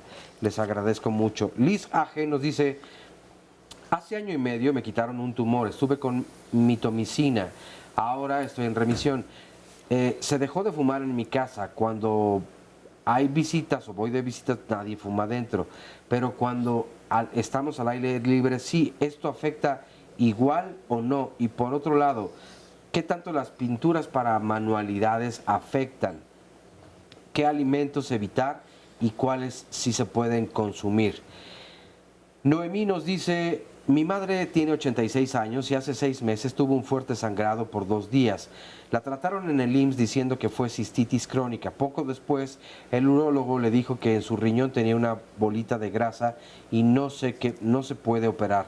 Pero la verdad es que tengo dudas acerca de esto. ¿Podrían ayudarme? Nefer nos dice: lo más importante es que cuando hay dolor o malestar debemos acudir al doctor. Más vale prevenir que lamentar. Oscar Salomón: mi madre presenta orina color oscuro semejante al refresco de cola, sobre todo por las mañanas. Le dan medicamento y se compone, pero al paso de los días el mal regresa. ¿Cuál es el especialista que debe atenderla? Y nos envía saludos. Por otro lado, nos dice Vero: mi esposo presenta sangrado cuando tenemos relaciones. Ya tomó antibiótico y no mejora, pero el médico le dice que esto pues no es nada. Frankie nos dice: a mi abuelito le diagnosticaron carcinoma papilar urotelial no invasivo. Quiero saber qué tan grave es y si ya tiene que iniciar un tratamiento y cuál. Lo han estado tratando en la clínica 197 en Texcoco, pero no nos resuelven nada. Muchas gracias por su ayuda.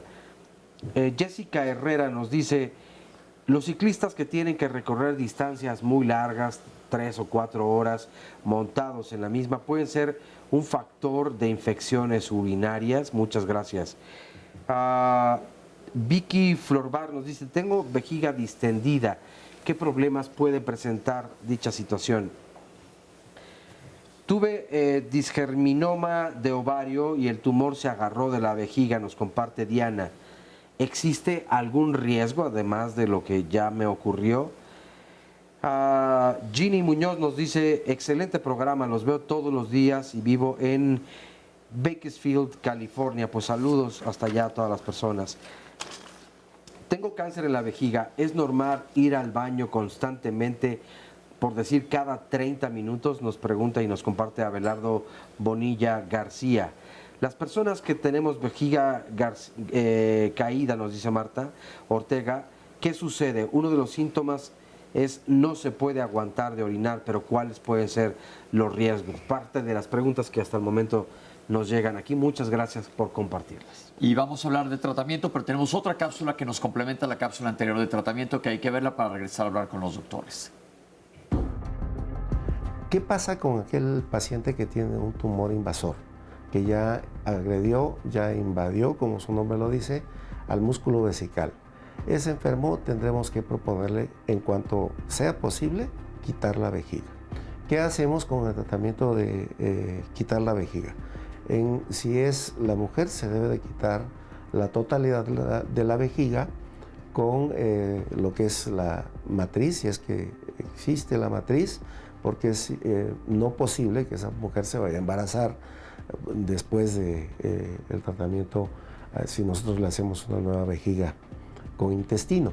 Y si es hombre, se le tiene que quitar la vejiga, próstata, vesículas seminales y la parte terminal de los conductos deferentes en su porción ampular, ¿no? En esto consiste el tratamiento quirúrgico. Pero ¿qué pasa con aquel paciente que, a pesar de que le ofrecemos un tratamiento quirúrgico, durante el mismo encontramos la presencia de invasión a los ganglios o el hecho de que se determine que el paciente pueda tener la posibilidad de progresión con la infiltración metastásica? Ese paciente tiene que ser sometido, además del tratamiento quirúrgico, a un proceso de quimioterapia. Los medicamentos de quimioterapia para el cáncer metastásico de vejiga están, como algunos otros esquemas de quimioterapia, basados en el platino, y se puede utilizar otra adición de medicamentos, o bien se puede aplicar la gemcitabina con distintos esquemas terapéuticos que aplican nuestros compañeros oncólogos médicos. Esto regularmente lo hacemos de manera conjunta, planteándolo el urólogo, el oncólogo médico, el radiooncólogo, que también puede ser que nos oferte otro tipo de tratamiento para aquellos pacientes que se niegan o no tienen una indicación por alguna contraindicación de su cuerpo que impida que se les haga la cirugía. En esos pacientes podemos actuar con una terapia trimodal. Esta terapia trimodal consiste en hacer una resección al 100% amplia de los tumores intracavitarios de la vejiga, que estemos seguros que hemos quitado el 100% de los tumores.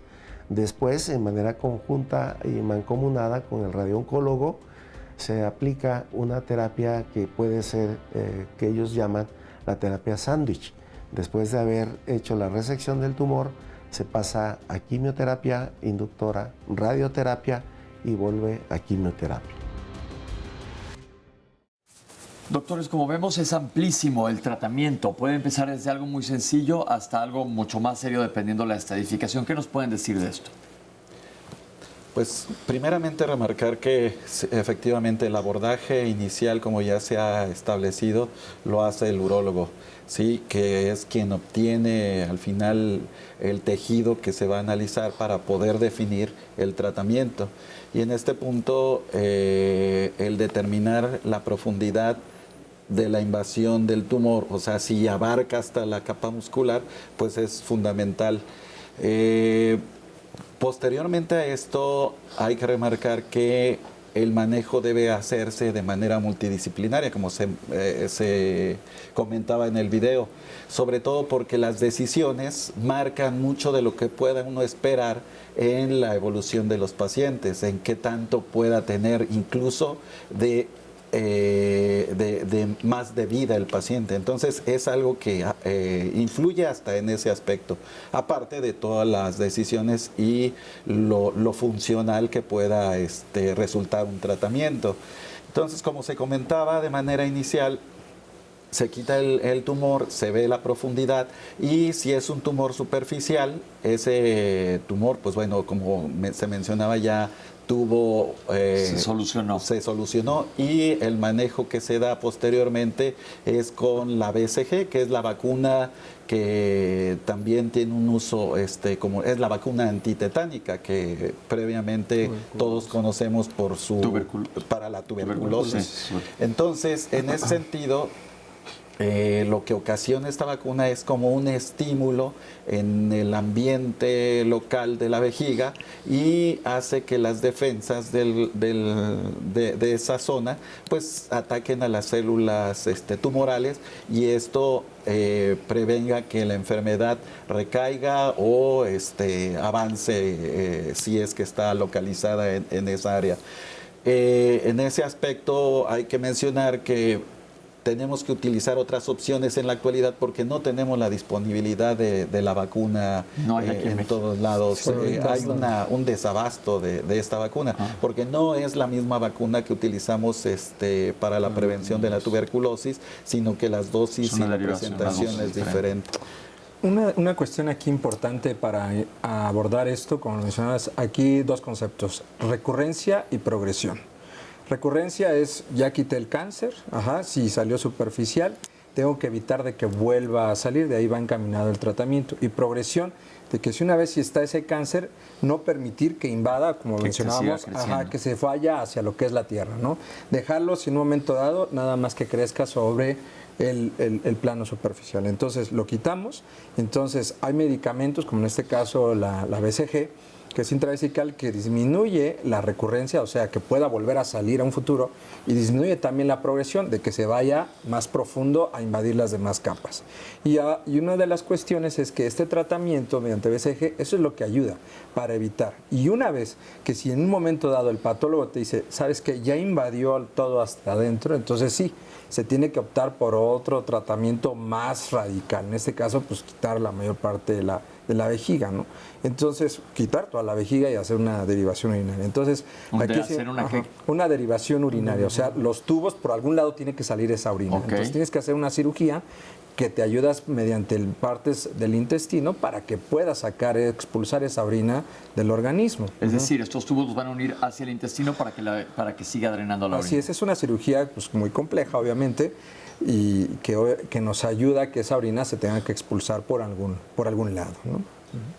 Hay un par de detalles importantes a remarcar aquí que, punto número 1, en principio el 70%, 7 de cada 10 pacientes, en principio es superficial. Eso es lo que nos dice la literatura internacional, ¿sí? En países de primer mundo. Pero la realidad en nuestro país, hay diferentes estudios, incluso en el Hospital General hicimos un estudio, y aquí es al revés. 60-70% de los pacientes que llegan con un tumor o un cáncer en vejiga son profundos. Están más avanzados. Es decir, ya están invadiendo hasta la capa de músculo. De ahí la importancia de la comunicación y el hacer este tipo de programas para que se haga conciencia en toda la población de que si hay un sangrado se tiene que acudir a una revisión. Entonces, eso es lo primero. Lo segundo importante es que este tipo de tumoraciones son altamente recurrentes. El 50-60% de los casos de cáncer de vejiga van a recurrir en algún momento, ¿sí?, de aquí a 5 años. ¿Sí? Lo más frecuente es a corto tiempo, ¿sí? Por eso hacemos las endoscopías de control de manera periódica para estar vigilando que eso no recurra. Porque efectivamente, como dice el doctor, en la actualidad la BCG, que es el tratamiento de inmunoterapia, que se utiliza después de que se quita un tumor y que es superficial, hay escasez en México, pero no solo en México, es en todo el mundo. A veces nos mandan para algunos pacientes dosis de España, de Francia o de Estados Unidos, pero no siempre la hay. Por eso se opta, lo que quería comentar yo creo que el doctor, por otro tipo de tratamientos como la quimioterapia intravesical o meter algún tipo de medicamento en la vejiga, que como comentaba el doctor Telles, lo que va a ayudarnos es a disminuir la recurrencia, que te vuelva a salir otra lesión, pero no disminuye la progresión. Por eso la importancia de estar vigilando de manera periódica a los pacientes con endoscopías por 5 años mínimo. Ok, esto es bien importante. Vamos ya en la recta final del programa. Vamos a regresar a contestar todas sus dudas, ya que los doctores nos concluyan el programa con qué es lo que tenemos que tener más en mente. Ustedes ya han tomado sus conclusiones en cuanto a este tema tan importante. Vamos a contestarles sus preguntas, pero sobre todo lo que dice el doctor es clave. Cuando no se encuentra, por ejemplo, la BCG, existen otras opciones que sí se están utilizando en nuestro país. El chiste es que no recurra el cáncer. Tú ya lo eliminaste, pero que no nos vaya a regresar más tarde. Esto es bien importante y por eso es bien importante que nunca pierdan su revisión. Vamos a un corte y ahorita regresamos con ustedes.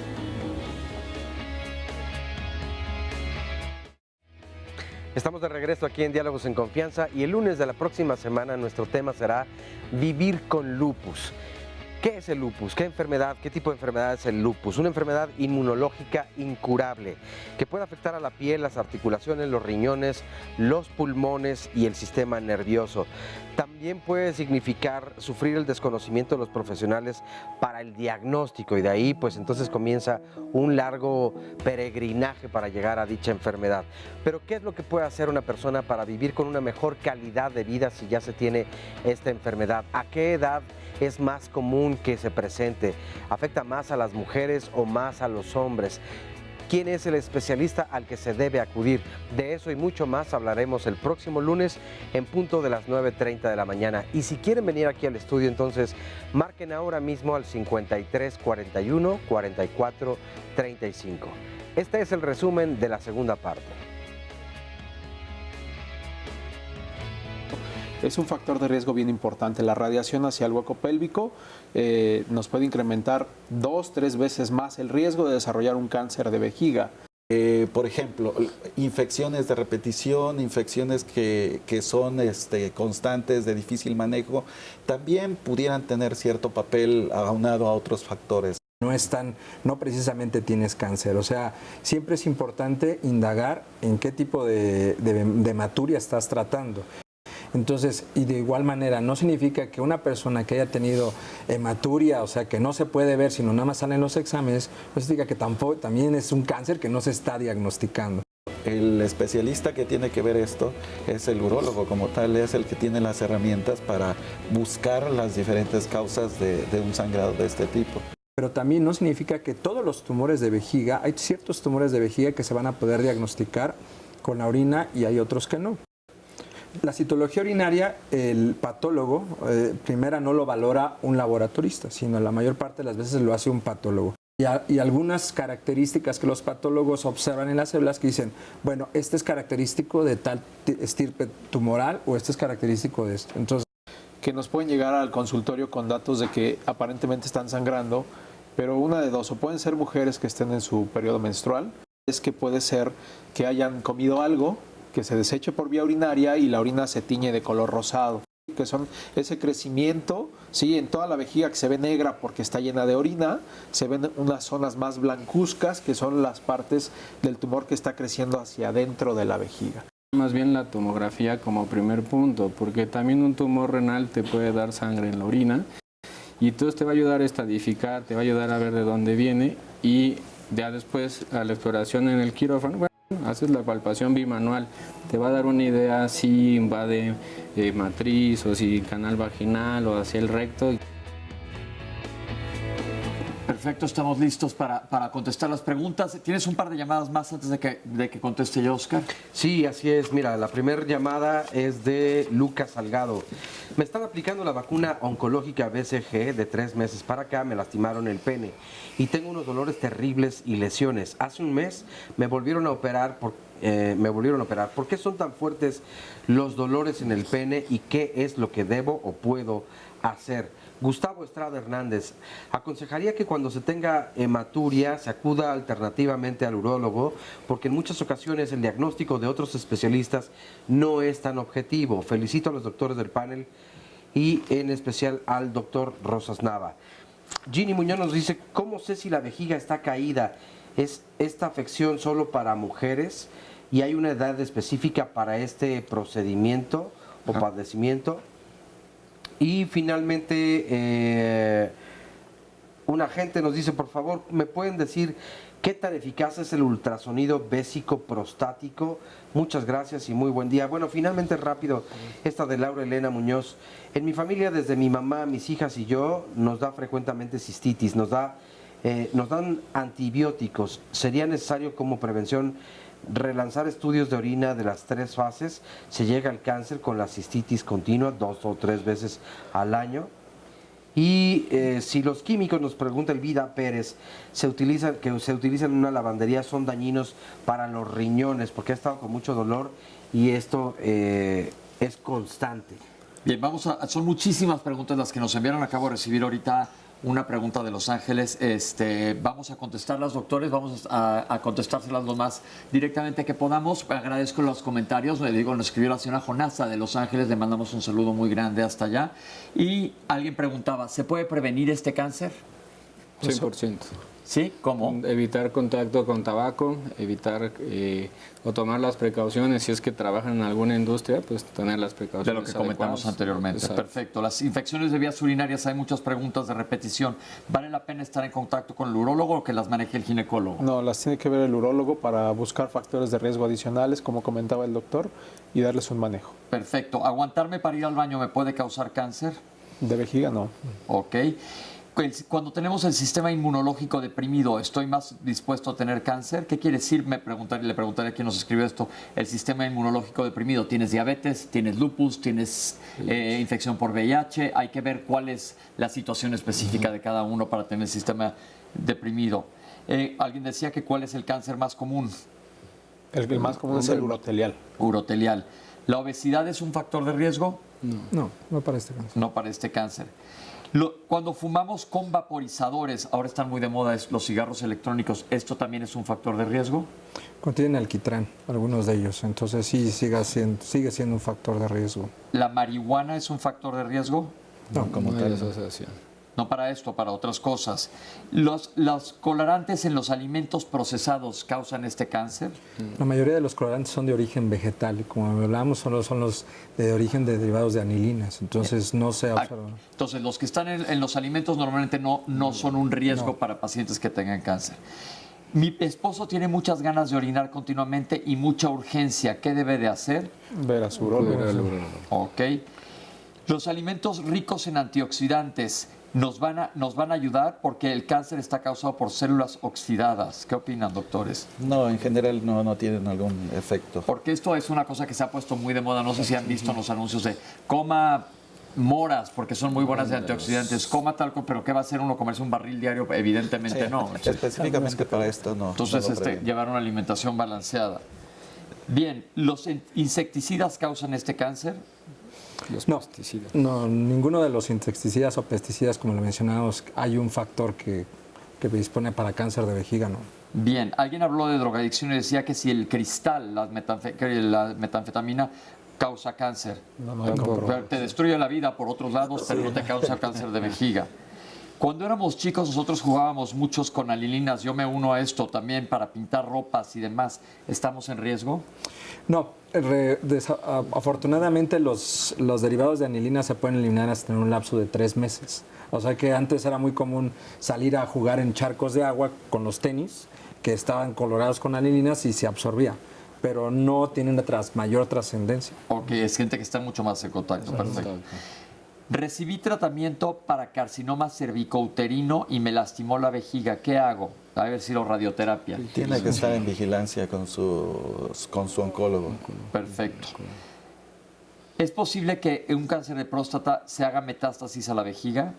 Por la ubicación que tiene, puede infiltrar a la vejiga. Por continuidad. Sí, por continuidad. Ok. Tengo 15 años con sangre en la orina. El nefrólogo dice que no tengo nada. Lo que decíamos, tiene que ir al urólogo para que se vea Y si puede hay ser algunos otros factores. Puede ser un caso de idiopática que no hay que hacerle realmente nada. Idiopática en medicina quiere decir básicamente que no sabemos qué está pasando, pero que no tiene una implicación mayor en esta situación. Tengo una vejiga hiperactiva, soy estilista. Quiere saber si tiene daño, los tintes lo irritan a la persona que es estilista que llama y a sus clientes. Sí hay derivados para tintes de cabello que sí predisponen, ¿eh? Es algo de lo cual no se nos pasó a hablar cuando hablamos en factores ocupacionales. Y sí está documentado que hay derivados de los tintes que sí ocasionan las menicilaminas, que le llaman ellos. ¿Qué le podemos recomendar a la gente? Obviamente, pues, que no tengan tanto contacto con ese tipo de cosas. O que usen guantes. O que usen guantes, pero mayoritariamente decían, bueno, el que lo recibe o el que lo aplica. No, el que lo aplica. El que lo aplica, el que lo recibe es muy ocasional. Exactamente. Entonces siempre usa guantes, ¿no? Como decimos lo que hablábamos inicialmente, las precauciones ocupacionales. Y que vaya a su médico, ¿no? Sí, perfecto. ¿La gente que trabaja con óleos y solventes está en riesgo? No, óleos no. Ok. ¿Qué estudios debo de hacerme para la próstata? Ya hablamos de próstata. Busquen el programa que tuvimos aquí en YouTube. Chéquense qué estudios tienen que hacer y a partir de qué edad. ¿La insuficiencia renal puede causar cáncer vesical? No es un factor de riesgo. Alguien comentó que cuando se potabiliza el agua estamos causando factores de riesgo para cáncer. ¿Esto es real? Al contrario. No, al contrario. Mientras más potable el agua, mucho mejor para cualquier otro tipo de problemas. Me recomiendan la BCG. Ya tuve cáncer de vejiga. ¿Sirve? Ya dijimos que sí, pero estate en contacto con tu oncólogo y con tu urólogo. Las infecciones urinarias ya lo comentamos. Estoy en remisión. Cuando la gente fuma al aire libre, ¿me puede estar afectando a mí? Mucho menos. Sí, pero ya ahorita o sea, él ya tuvo el tumor, ya ahorita está en remisión, o sea, el que esté en contacto no va a disminuir la progresión, pues. Perfecto. Tiene que estarse vigilando. Me dijeron que tengo unas bolas de grasa en los riñones. Valdría la pena mencionar que sí hay que dejar de fumar. Sí, Eso claro. No, pero es un fumador pasivo al aire libre, nada más no estar junto a una persona que está fumando. Sí, exacto. ¿Ok? Una persona que tiene una bola de grasa en el riñón, tiene 86 años, ¿qué hace? Ir al urólogo a ver qué hace. Hay que ponerle un diagnóstico a esto. Alguien que orina de color de refresco de cola, también vaya al urólogo. Alguien que tiene sangrado durante las relaciones sexuales, ¿qué hace? Igualmente tiene que ir al ser urólogo. Vive en Texcoco esta persona que tiene un cáncer papilar no invasivo. La idea ¿qué hace?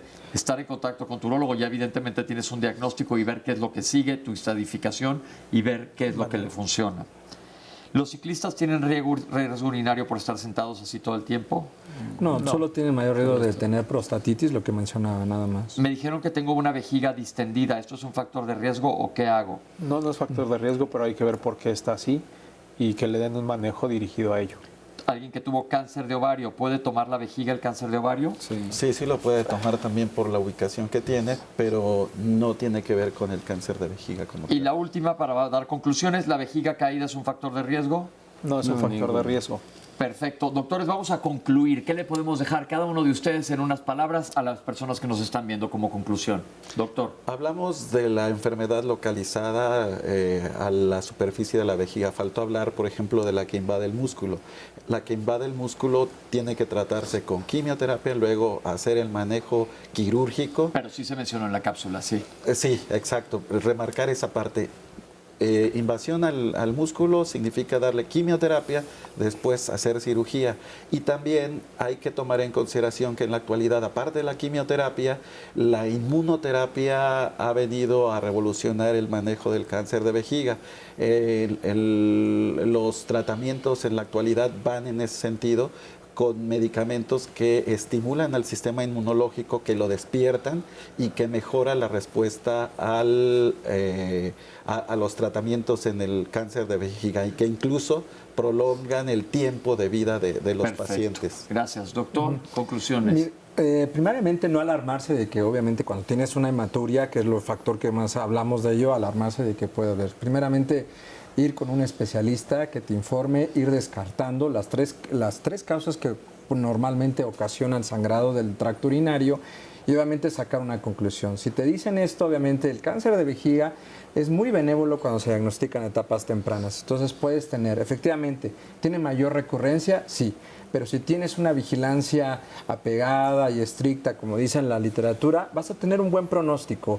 A pesar de que ya has tenido a lo mejor un contacto con el factor de riesgo, vas a tener un buen pronóstico. Entonces no alarmarte por esta situación. Simplemente acudir con el personal y el especialista adecuado. Doctor.